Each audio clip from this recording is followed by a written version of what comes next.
भैया रामचरितमानस में चौपाई गोस्वामी बाबा लिखने बारे ध्यान दम रहो सब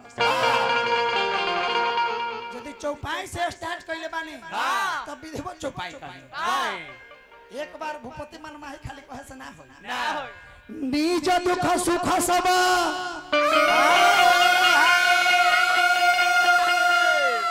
अरे गुरहु सुनाई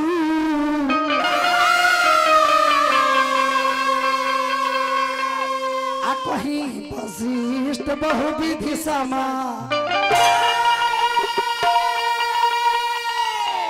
धारहु धीरा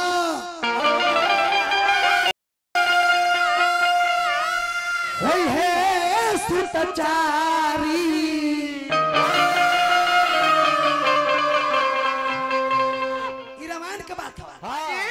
त्रिभुत विवन भगत भय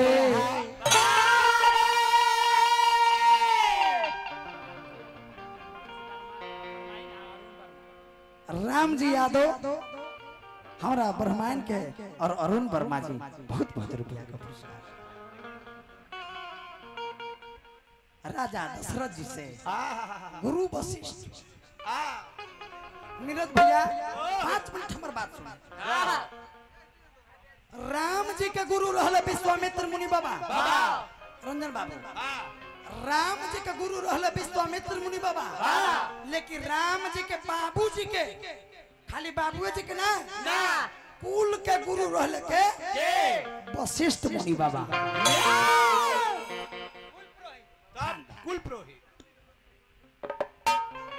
अरे ये देखे में छोटा है इतना मोट मोट किताब पढ़ा है ध्यान वशिष्ठ मुनि बाबा राजा दशरथ जी से कहता है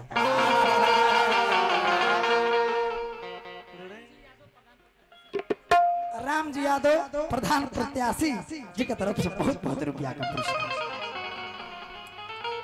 यही गौतम तूफान का भाव लागल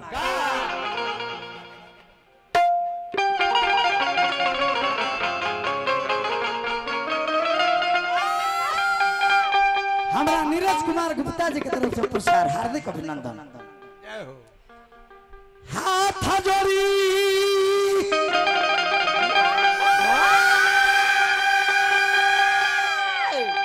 हर परिले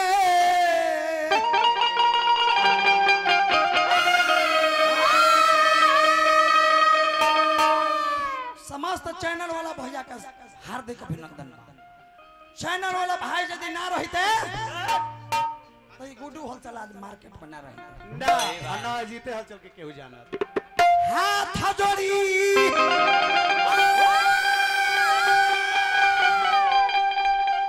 अरे परिले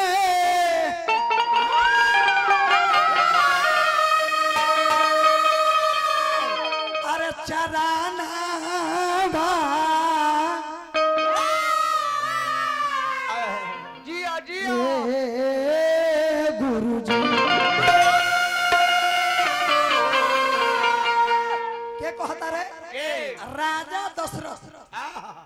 राजा दशरथ खाली ना उनका नाम से पहले उनका नाम से पहले लागत रहे चक्रवर्ती सम्राट राजा दशरथ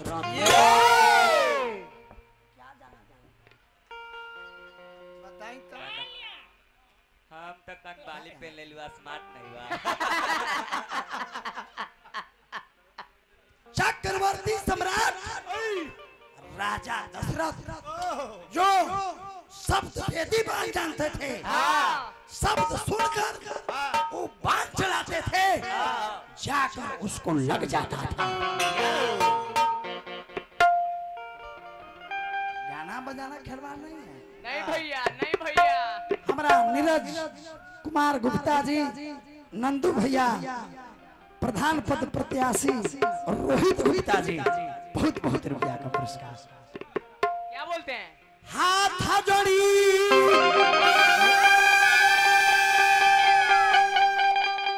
हर परिले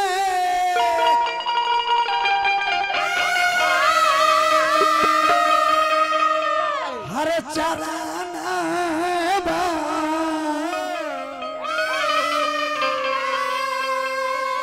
राजा हमरो गुरुजी इधर आओ। हट। गुड्डू हलचल गाता था नचनिया का नहीं नहीं दुगुन में चल गया। हाँ अरे मानी ना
ई हलचल के अलग क्वालिटी बा भाई देखो तू नहीं बने नीरज कुमार गुप्ता जी प्रधान प्रत्याशी हमरा शिव कुमार पासवान जी दाढ़ी वाले जिनका माध्यम से हजारों हजार रुपया का पुरस्कार।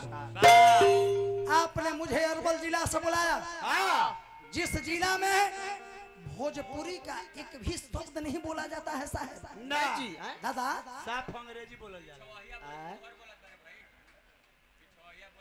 पिछवहिया कहतर के कौना कंपनी का मोबाइल बा वाह तो मोटोरोला कंपनी का। अरे बाप रे माइक पर लौड़ा अरे बाप अजीत जी का मौके मोटोरोला कंपनी अरे का बाप यूज एगो आप कह रहा है कोरस वाला। ओ झंडू अब तो मंडू हमरा बोलने में लाज लग रहा है, का हम लेकिन बोलेंगे नहीं, नहीं भीतरे भीतरे मारेंगे पता नहीं चलेगा। नयनवा के बांध रे डॉक्टर कहेगा कि क्या हुआ है जीत हलचल जी, क्या हुआ है? तो दिल का बीमारी है तो दिल का नहीं चेक करेगा, नहीं। इन्हें चेक करेगा। बवासीर के चाचा प्रणाम। दूसरा लड़का स्कूल भी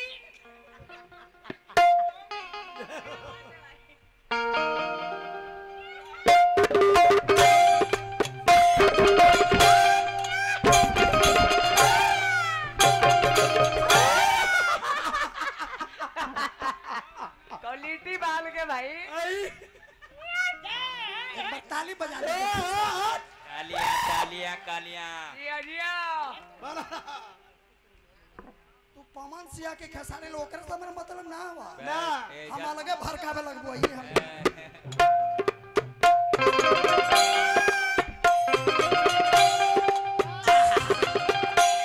राजा दोस्त रात हमार मान लो कहाना।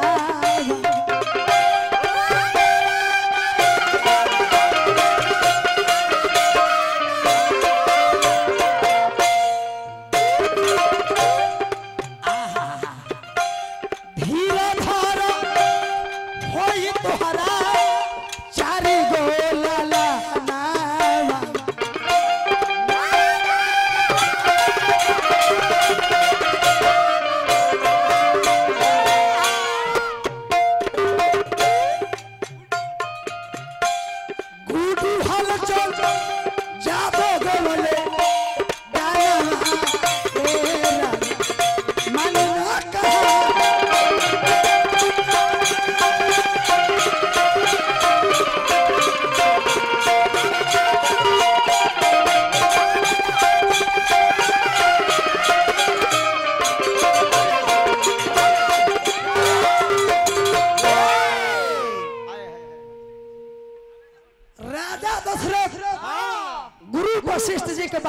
के अरे जय हो जय हो। अच्छा बाद में तू अपने वाला दे दो। गुरु बसे जे कहले कि ऐसे ना हो। फिर रामचरितमानस में चौपाई में लिखल गई नीरज भैया, हमरा दादाजी विद्वान बैठल बानी, श्रृंग ऋषि वशिष्ठ बुलावा पुत्र काम शुभ जग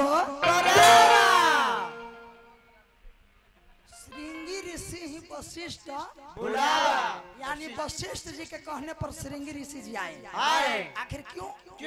श्रृंगी ऋषि वशिष्ठ श्रृंगी ऋषि कह रहे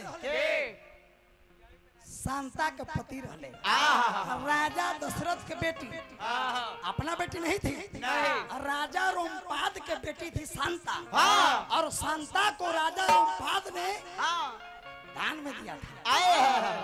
इन्होंने कहे कि कैकसी पक्षी बना और राजा दशरथ के हाथ से खीर लेके उड़ गया। नहीं, गलत। रामचरितमानस उनके पास है और मेरा भी गाड़ी यही है। राजा दशरथ नहीं, तीनों रानी को जब खीर दिए राजा दशरथ, तो सुमित्रा नहीं, कौशल्या नहीं, कैकेयी के हाथ से सुरवचा नाम के गिरिधि हवीस लेके आकाश में उड़ गया और जाकर अंजना पर्वत पर जहाँ अंजनी मैया तपस्या कर रही थी वहाँ पर हवीस गिरा दिया। अब वो पहला ही झाल में खीर खिया के तैयार है। झाल में हम लोग पढ़ते हैं साहेब, दुगो गीत गा देना कोई कलाकारी नहीं है। रामायण महाभारत को पढ़ना कलाकारी है, खास करके व्यास के। हमने का नाम का आगे कोची लगा है क्या? व्यास। व्यास व्यास किसे कहते हैं? किसे? जो वेद पुराण रामायण महाभारत को सत सत व्याख्या करे उसे व्यास कहते हैं। तो ये कुछ करते हैं मेटलौना कंपनी के कंपनी मिटार दो। इतना बुढ़वा ई व्यासी में ना होला। हां अश्लील मत करो। इतना वजन वाला व्यास हो के इतना बुढ़वा बोली। टिंकू डीजे बहुत बहुत रुपया का पुरस्कार। ता बहिरा रे प्रिय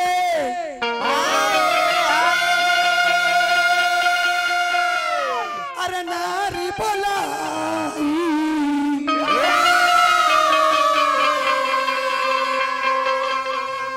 कौशल्या तहा चली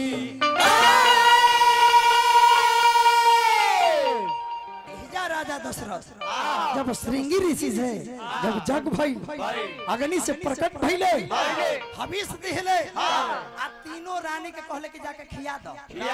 कौशल्या बोल रहली है, कौशल्या लो खा लो, सुमित्रा कैकेयी सबके खीर बटा गई। कैकेयी के जवना खीरवा रहे उस सुरवचा नाम के वो पूर्व जन्म में अप्सरा रहे चाचा दादा, ओकरा श्राप मिल रहे कि तुम पक्षी हो जाओ सुरवचा नाम के। ओ पक्षी जब कैकेयी के हाथ से हवीस लेके आकाश मार्ग मुड़ गया तो कौशल्या और सुमित्रा अजीत हलचल जी के नाम पर 10 रुपया चली ठीक ये 10 रुपया लाई खाइए।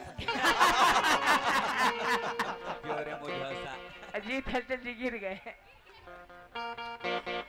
अजीत भैया तने ने ताको आपसे बहुत प्यार करते हैं। Hello hello hello hello darling. Hello हाँ हमरो गुरु है ये।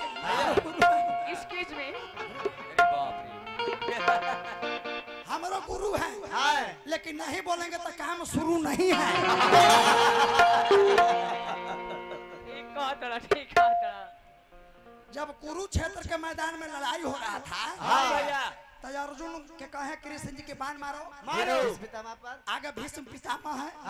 अर्जुन कहता था कि हम दादा लगा था दादा लगा तू हैं मार मार मार मार ये हमार बड़ भाई है तू उसे कहिए कुरुक्षेत्र का मैदान इनका बनवा कहीं का गोली मार दे भैया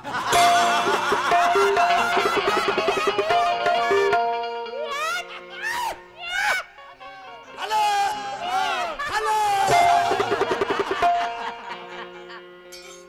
लेकिन कौन गोली कौन? प्रेम के गोली प्रेम प्रेम ब्लड नहीं चलेगा उसमें आए वाह वाह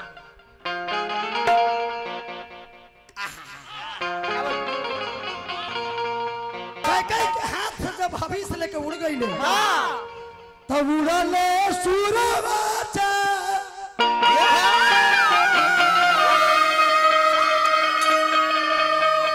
अरे लेके हबीस सजा समनवा अरे करले ऋषि गुणगान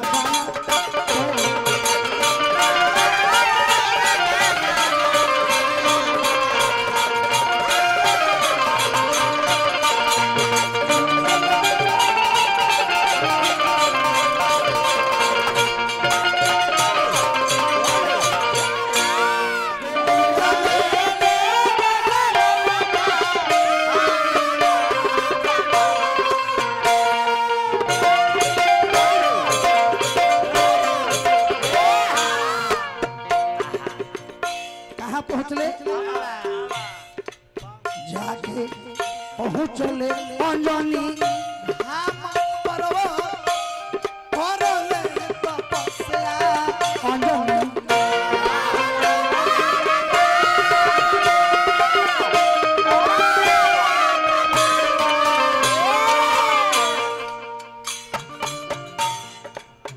अंजनी मैया अंजना पर्वत पर तपस्या करते रहनी मिश्रा जी युवा दलों के धड़कन प्रधान पद प्रत्याशी नीरज कुमार गुप्ता जी नंदू जी बहुत बहुत रुपया का पुरस्कार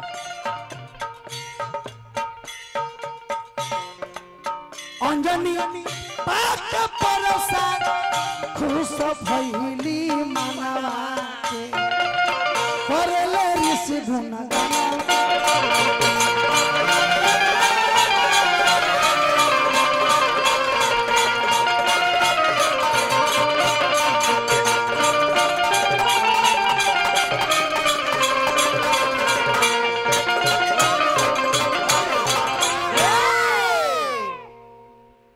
अंजनी भैया जी जी आए स्वागत स्वागत बा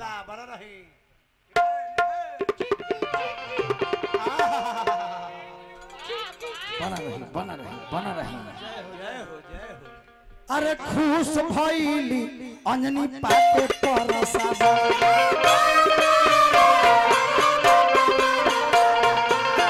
खुश भइली अंजनी पाके परसाद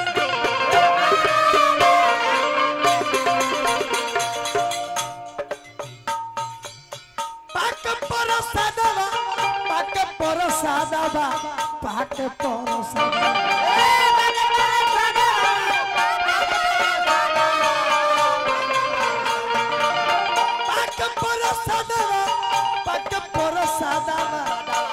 परसादवा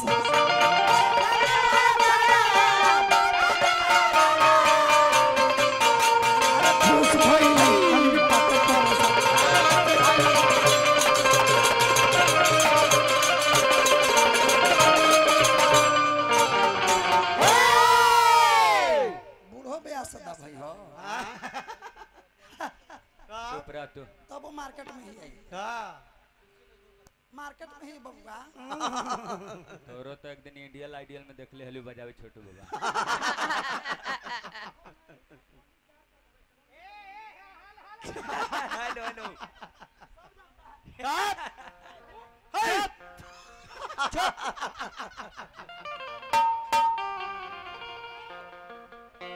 बेंजू वाला झगड़ा कर रहा है देखिए तो माला दीजिए भाई बेंजू वाला माला को दो माला माला दीजिए। दो अंजनी मैया जब तपस्या करते रहली है अंजना पर्वत पर तो तपस्या कैसे करते रहली है कैसे ना ना ना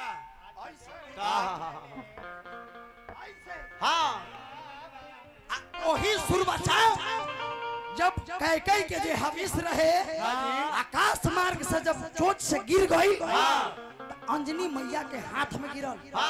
अंजनी मैया प्रसाद समझ के आ ओकरा के खा गईली जेकरा से हनुमान जी के जन्म प्रेम से बोलिए हनुमान भगवान की जय। यही जे कहानी के हमर खड़ी पाई बा